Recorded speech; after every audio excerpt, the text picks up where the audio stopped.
Once upon a time, in a faraway land, there was a young princess named Snow White. But this wasn't the story the world knew. This was her journey to discover that her true power lay in her courage and authenticity. Amidst the vast expanse of an enchanted forest, with a majestic castle faintly visible in the distance, stood Snow White by a tranquil stream. As dawn's light softly kissed the land, she pondered her reflection, lost in thoughts about her life in the castle.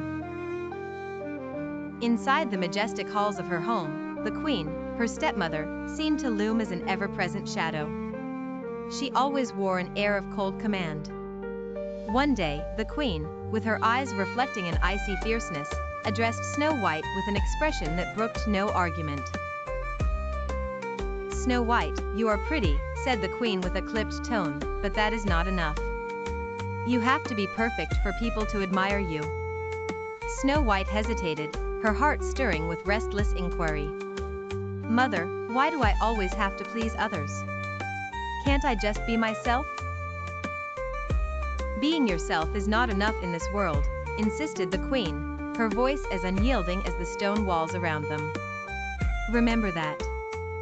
Snow White could only stare sadly into the ornate golden mirror, the reflection showing a young woman torn between her own desires and imposed expectations.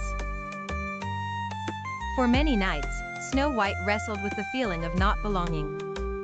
The queen, envious of Snow White's innate light and individuality, eventually reached a decision that would change everything.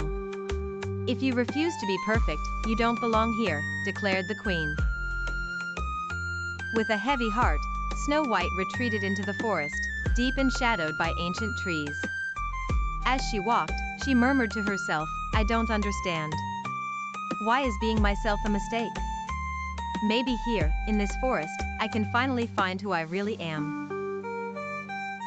Surrounded by the quiet of nature, broken only by the hushed rustle of leaves or the curious eyes of hidden creatures, Snow White ran until weariness slowed her steps. In the heart of the forest, a peculiar and delightful sight awaited her, a small house nestled amidst flowers.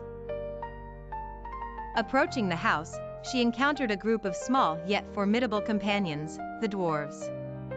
The one leading the group, Grumpy, eyed her suspiciously. "What are you doing here, stranger?" Snow White, drawing upon the courage she was just beginning to recognize within her, replied, "I'm looking for shelter, and maybe answers to my questions." Dopey, one of the more genial dwarves, tilted his head with an approving nod. "You're different, but, actually, that's good."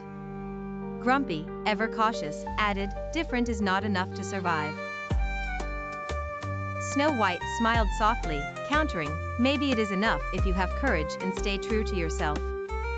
The dwarves, intrigued by her sincerity, welcomed her to stay.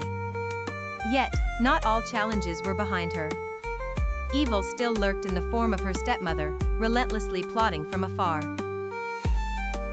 Disguised as an old hag, the queen sought Snow White with a poisoned apple in hand. "My dear child," cooed the disguised queen, extending the fruit temptingly, "a red apple for a beautiful princess. Fear not, it is a gift." Snow White hesitated, instincts wary as she gazed upon the stranger. "Why would you give something to a stranger? Who are you really?" The queen, losing her feigned patience, hissed, "Take it and obey." But Snow White stood firm, the forest around her echoing a silent strength. "No. I choose not to give in to fear or your expectations. My courage is my strength." As she pushed the apple away, a mysterious wind swirled through the trees, whispering secrets of resilience. Revealing her true form, the queen seethed with rage. Yet, her malice was powerless against the true brightness blooming within Snow White. "How dare you defy me?" the queen shrieked, confronted by her own impotence. Snow White, radiant with newfound strength, softly declared, "Because I know now that I don't need your approval to be myself." The queen, now diminished, murmured with fading defiance, "You are stronger than I thought." Bathed in a light of truth and self-love, Snow White stood triumphant. The queen crumbled before her eyes, retreating into the shadows she had inhabited for so long. And so, here, in the forest that cradled her discovery, Snow White learned that being true to herself was the greatest power of all.